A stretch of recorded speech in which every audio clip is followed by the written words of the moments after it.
Et tout de suite dans la matinale, on s'intéresse aux résidences gérées. Comment évolue ce marché depuis le début de l'année? On en parle avec notre invité, c'est un spécialiste, Brice Cara. Bonjour. Bonjour Fabrice. Vous êtes directeur commercial de Pierre Essence Développement. On va voir comment notamment le tourisme impacte ce marché que vous connaissez bien. Mais tout d'abord, pouvez-vous nous présenter Pierre Essence Développement? Pierre Essence Développement est une structure qui aujourd'hui est spécialisée dans la vente et la revente d'immobilier d'investissement en résidence de service, Oui. au travers des différents modèles que tout le monde connaît aujourd'hui, le modèle affaires, le modèle senior, le modèle étudiant et bien sûr le modèle tourisme à la mer, à la montagne, à la campagne. Et nous accompagnons bien sûr deux marchés, le marché du neuf en VFA et le marché secondaire, donc un marché primaire et un marché secondaire qui aujourd'hui est porté par différents gestionnaires, différents exploitants, mais aussi différents besoins que l'on évoquera certainement tout à l'heure. Oui. Donc voilà, nous sommes spécialisés, on s'est créé depuis 3 ans maintenant. Et 2022. Donc, exactement, fin septembre 2022. Et nous avons lancé cette structure avec 3 personnes et aujourd'hui nous sommes 17 et nous sommes ravis de pouvoir accompagner ce marché comme il faut. Alors justement, question, puisqu'il y a eu beaucoup d'évolution dans ce marché immobilier, notamment avec la fin du Pinel, c'était un peu l'Eldorado des investisseurs. Est-ce qu'il y a, est-ce que vous avez observé un marché de report peut-être ces investisseurs sur les résidences gérées? Alors effectivement, il y a eu une vraie période de rupture, et comme toute période de rupture avec la fin de la Pinel, ça a créé quelques opportunités et mis en lumière quelques solutions, et notamment la solution du statut LMNP, qui fait qu'aujourd'hui, on surfe un petit peu sur cette vague, cet engouement et différentes sollicitations. Marché de report, on peut le considérer ainsi, mais voilà, je pense qu'il y en a aussi, on va dire, d'autres qui sont respectables et dans ce même esprit d'investir sur de la pierre avec d'autres avantages fiscaux. Le statut LMNP aujourd'hui nous porte. Il y a un vrai engouement, des sollicitations pour quelques-uns aussi qui veulent, on va dire, rentrer dans ce marché en ayant tous les indicateurs possibles, et donc une formation, des ateliers, des visites aussi, beaucoup sur différentes solutions d'investissement que nous avons à proposer aujourd'hui sur le marché secondaire, puisqu'elles sont en gestion, elles sont en exploitation. Donc oui, aujourd'hui on est bercé par cet engouement-là. Beaucoup d'acteurs sur ce marché que nous accompagnons, qui fait que aussi ça peut interpeller quelques partenaires que nous avons au quotidien, et on va dire cette demande d'information, cet engouement nous porte aujourd'hui, et c'est vrai que de cette rupture-là nous permet vraiment de pouvoir considérer que le statut LMNP est on va dire, un marché performant, et quelques-uns l'appellent marché de niche, mais on peut aujourd'hui le considérer aussi comme un marché important. Oui, qui se développe en tout cas. Alors, on en a beaucoup parlé de ce statut LMNP, notamment avec la fin de l'amortissement. Je crois que pour les résidences gérées, c'est un statut un peu particulier. On conserve cet amortissement? Exactement. On peut dire que le statut LMNP est épargné. On parle d'un statut. On ne parle pas, encore une fois, d'un dispositif fiscal comme la loi Pinel. Donc, effectivement, il a été épargné.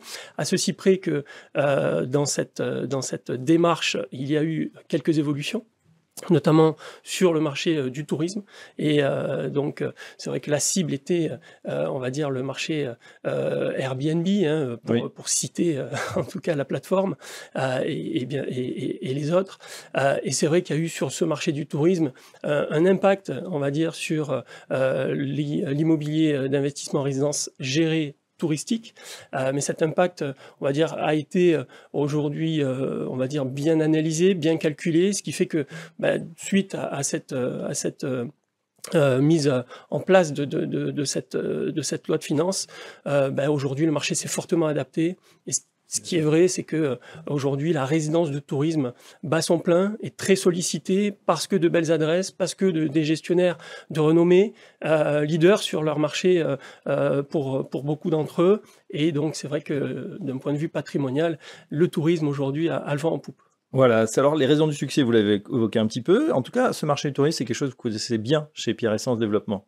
Oui, nous le connaissons bien. Bien sûr, je parlais d'une jeune entreprise depuis 3 ans de sa création, mais on va dire qui a 20 ans d'expérience de par les personnes qui la composent, et notamment une expérience tournée sur les résidences de services et aussi de tourisme. C'est vrai qu'on a porté ce marché depuis de nombreuses années maintenant, et on peut dire qu'effectivement, c'est un marché qui a aussi connu quelques évolutions, un marché qui s'est fortement adapté et qui nous a permis aujourd'hui d'avoir un marché qui est pérenne, qui est mature, qui est sain. Bien entendu, c'est toujours indispensable dans les solutions d'investissement que nous proposons. Et donc, on va dire que au sein de Pierre Essence Développement, nous rentrons dans une démarche aussi où, au-delà d'accompagner bien sûr nos partenaires pour leur proposer des solutions d'investissement, on accompagne aussi leurs clients lorsqu'ils souhaitent arbitrer leur patrimoine. Et donc, c'est vrai que sur ce marché secondaire-là... Donc, sur le marché secondaire, vous êtes actif et vous leur proposez des solutions. Exactement, on est très actif. Il y a une double activité chez nous qui est essentielle. C'est qu'effectivement, nous proposons des solutions d'investissement, mais aussi nous accompagnons les propriétaires qui décident de revendre aujourd'hui sur le marché. Et un marché qui, aujourd'hui, est porteur de beaux rendements locatifs, en tout cas. En tout cas, ça peut rassurer les clients des conseillers en gestion de patrimoine qui se disent voilà, est-ce que je ne suis pas bloqué avec mon investissement? Eh bien, ce n'est pas le cas. Cerise sur le gâteau, vous avez été sélectionné récemment pour être partenaire Pierre et Vacances, une maison que vous connaissez bien dans l'équipe. Oui, alors effectivement, nous sommes partenaires officiels du groupe Pierre et Vacances Center Parcs au travers des différentes marques qui sont leaders sur leur marché, Adagio, Pierre et Vacances, Center Parcs, Seigneurial, et effectivement, on accompagne le groupe quant aux relations avec leurs propriétaires et surtout des propriétaires qui décident de revendre aujourd'hui. Donc on a aujourd'hui, nous, on va dire cet engagement auprès des gestionnaires qui nous permet vraiment de pouvoir asseoir une vraie communication saine dans la relation qu'il y a avec un gestionnaire et son propriétaire. Et effectivement, cette relation assainie permet bien entendu de pouvoir proposer des solutions d'investissement ultra cohérentes sur le marché en rendant liquide ce marché, oui. Et puis bien sûr en permettant aux gestionnaires de pouvoir entrer dans une démarche qui soit pérenne aussi dans son parc locatif. Voilà, en tout cas, les chiffres sont là. 230 ventes en 2022, 290 en 2024. Objectif 400 en 2025. En tout cas, c'est ce qu'on vous souhaite pour l'équipe de Pierre Essence Développement. Brice Chiara, merci. Je rappelle que vous êtes directeur commercial donc, de cette entreprise et à très bientôt dans la matinale. Merci à vous, merci à tous.